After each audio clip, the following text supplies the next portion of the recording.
Divorce papers had been duly filed, and when it came to dividing the property, I made the decision to claim the house. Despite my insistence, Ben dismissed any notion that he could contest it. Uttering those final words, he abruptly left the hospital room, indifferent to my pleas for him to wait and my desire for a meaningful conversation.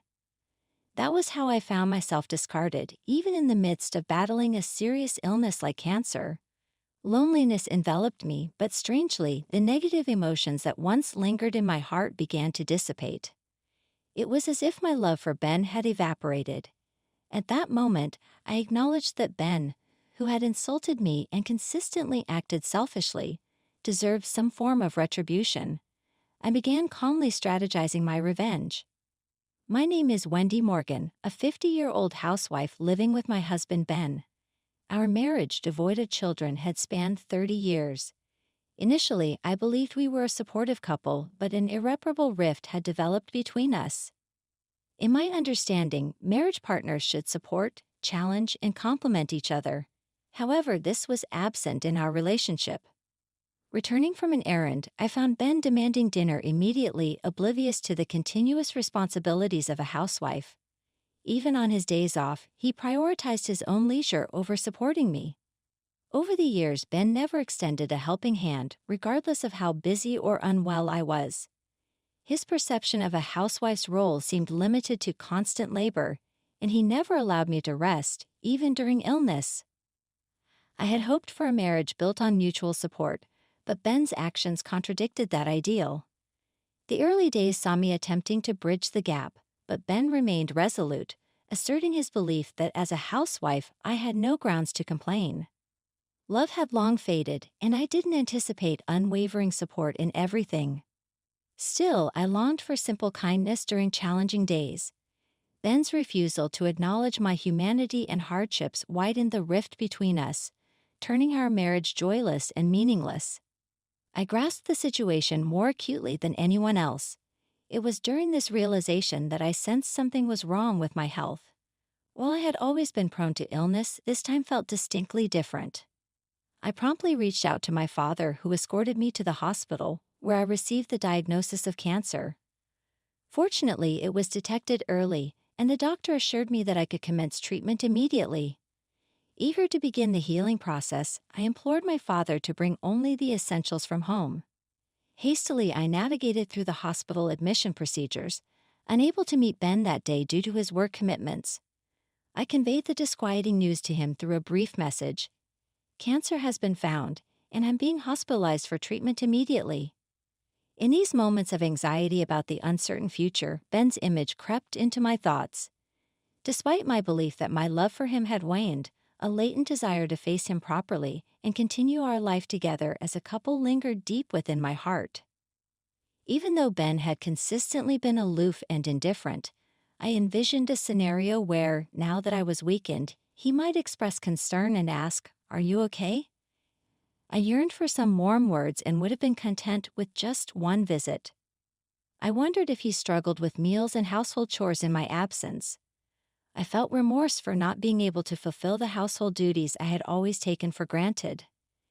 However, as days passed in the hospital, Ben never visited.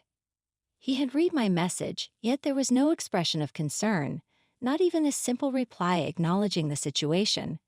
His apparent indifference, despite my serious illness, shook me to the core, causing profound pain. Realizing the futility of my expectations, I decided to stop anticipating anything from Ben. With this newfound mindset, I faced the grueling battle against the illness. The treatment was as demanding as expected, marked by enduring pain and suffering. The medication's side effects took a toll on my body, leading to many sleepless nights filled with discomfort. There were moments when I contemplated giving up on treatment, allowing my deteriorating body to take its course and end my life. However, each time I felt this way, the encouraging words from my parents, reassuring me that I was doing great and things would surely get better, compelled me to summon strength and endure. Then, on a day when I was particularly unwell, lying in bed and staring blankly at the ceiling, the door to my room unexpectedly swung open. It wasn't the day for my parents to visit, and I couldn't help but wonder who had entered. The identity of the visitor became clear as I shifted my gaze and saw Ben standing there. Had he finally come to visit me, genuinely concerned about my condition? As he looked at my emaciated face with hollow cheeks, a whirlwind of emotions left me speechless. Would he come to dislike me even more? Without displaying any concern for my state, Ben sat on a chair next to the bed, stared at me, and laughed. "So this is how bad one can look with cancer, huh? You don't even look like a woman anymore." His words made me feel as if the blood had drained from my face. These were words that should never be said to someone fighting cancer.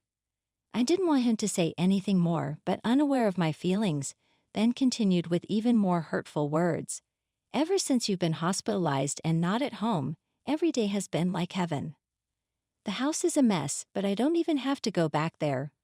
Life is so comfortable without you." His heartless words reopened my wounds. Why must I be subjected to such cruel words? Why is there not a single word of concern from him? Although I wanted to vehemently criticize Ben, my weakened body couldn't move as I wished, and all I could do was silently accept his brutal words. I looked at Ben with a vacant gaze, and noticing my stare, he laughed condescendingly. Then suddenly he said, "Oh yeah, by the way," he uttered unbelievable words. "I've already filed the divorce papers. I'll be taking the house. As for the property division, you hardly have any right to refuse." The moment I heard those words, my vision blurred and twisted. Did he file the divorce papers without even consulting me? Why? As I was at a loss for words, Ben continued to speak. "I've really fallen for someone. She's 20 years younger, but I'm serious about her. I plan to be with her, so you're in the way." The realization that he was having an affair raced through my mind. However, Ben, having said what he wanted to, began preparing to leave. "Wait a minute," I said, but Ben paid no attention. There was clearly no love left for me in his heart. The realization was so painful that it didn't matter anymore. "I see, understood," I said, and Ben left the hospital room with a pleased laugh. After that, I endured my treatment with even more determination than before. Despite the hardships, I focused my will, resolved to completely cure my cancer and regain my health. 2 days passed like this. It might sound short, but for me, unable to sleep properly at night, those 2 days felt very long. I wondered if the divorce Ben mentioned had really happened or if he had said it just to unnerve me. The uncertainty was unbearable, but somehow I managed to continue my treatment. In fact, I had a trump card to completely bring down Ben. Even Ben, who seemed almost inhuman, would be thrown into chaos once he realized it. If panicked, he would surely try to contact me in some way. While waiting with this thought, Ben's call came in. Thinking it improper to answer in the hospital room, I pretended not to notice, but Ben persistently kept calling. Even on silent mode, the continuous calls were too annoying. "I'm in the hospital room and it's inconvenient to have my phone ringing, so please don't call." After sending this message, the calls finally stopped. But then came texts like, "Please let me talk to you just once. Please, I was wrong about everything. I'll apologize properly."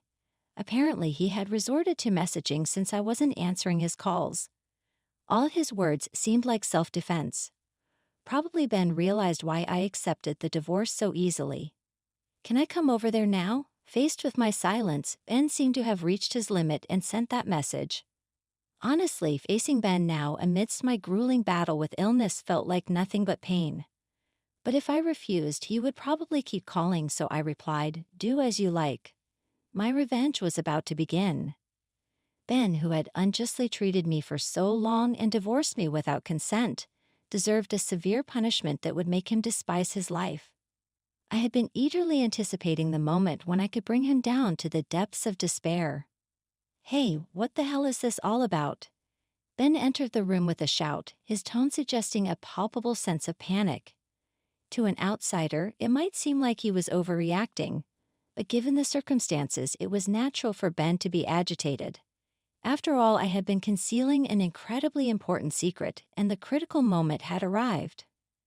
"I had no idea that you had assets worth $10 million. Why didn't you tell me how much you had?" Ben spoke, placing my passbook on the desk.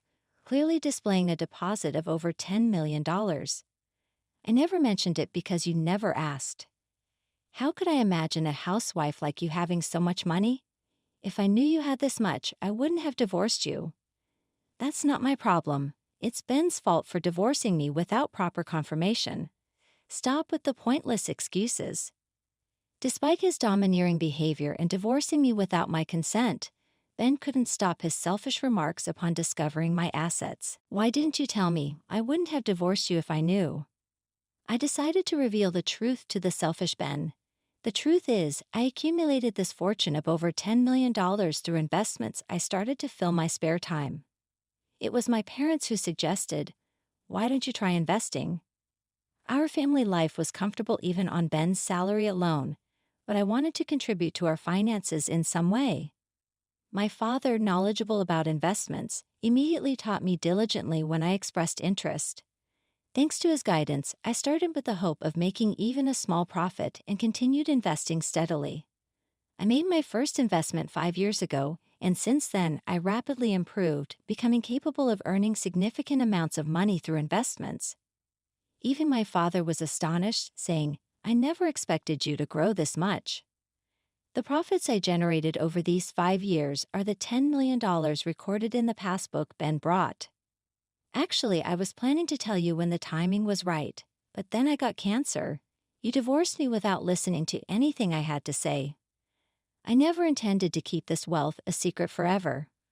Once I overcame my battle with cancer and could return to my normal life, I planned to tell Ben about this $10 million.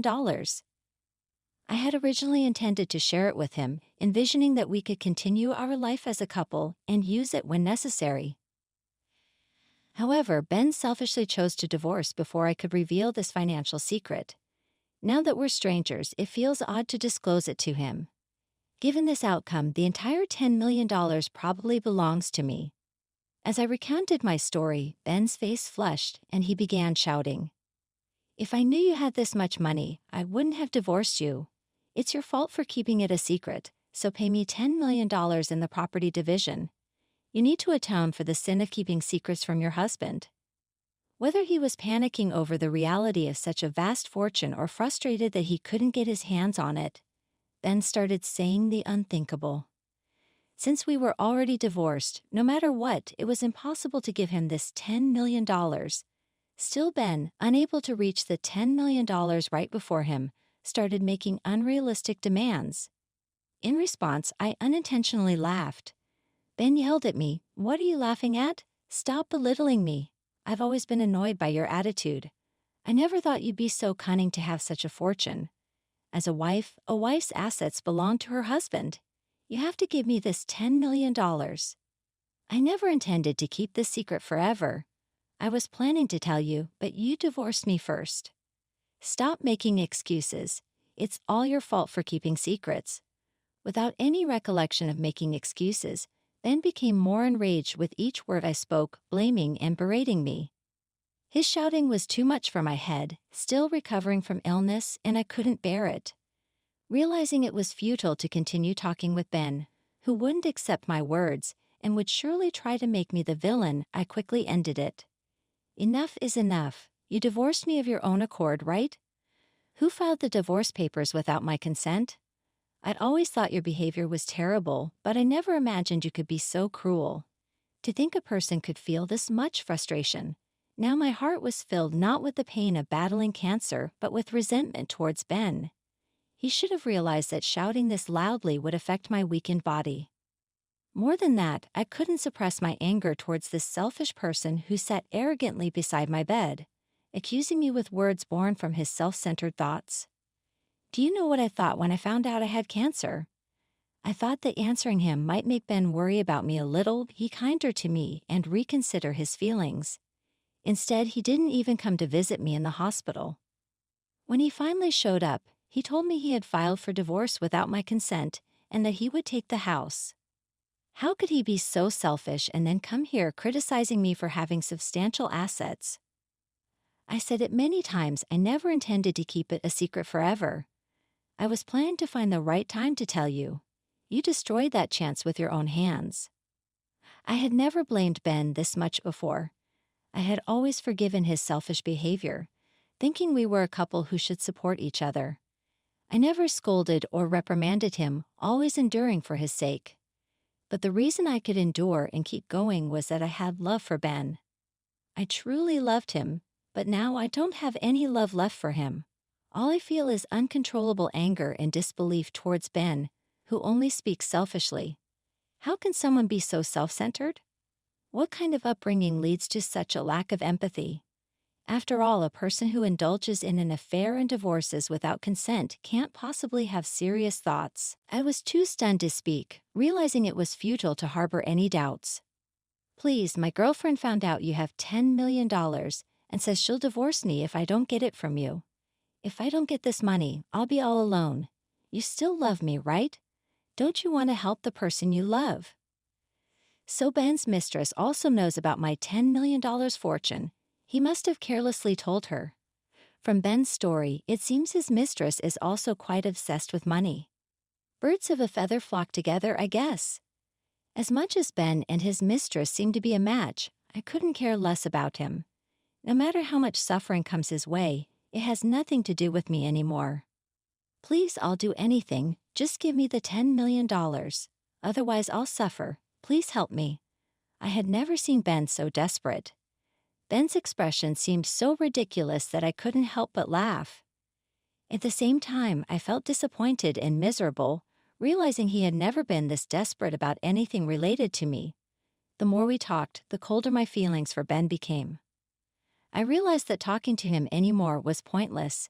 No more dealing with this rotten man could possibly lead to my happiness. I felt foolish for suffering and hoping during my illness that he might come and speak kindly to me one day. Oblivious to my feelings, Ben continued to plead. Please, I'm begging you, help me, but I couldn't bear to hear his words any longer. Please leave now, I said. Ben started to plead with a look of desperation. Even that was noisy and unpleasant to me. I pressed the nurse call button, explained the situation, and asked the nurse to get rid of Ben. A security guard came and forcibly removed him from the room. Please listen to me. I need you, he shouted until the moment he was thrown out. But I no longer accepted any of his words. Afterwards, he visited the hospital many times, but the nurses, knowing the situation, never let him near my room again.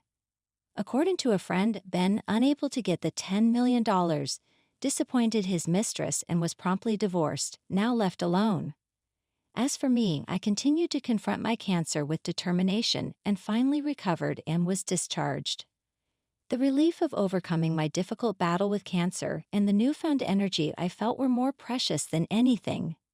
Now I'm living a peaceful and relaxed life, gradually using the assets I grew through investments.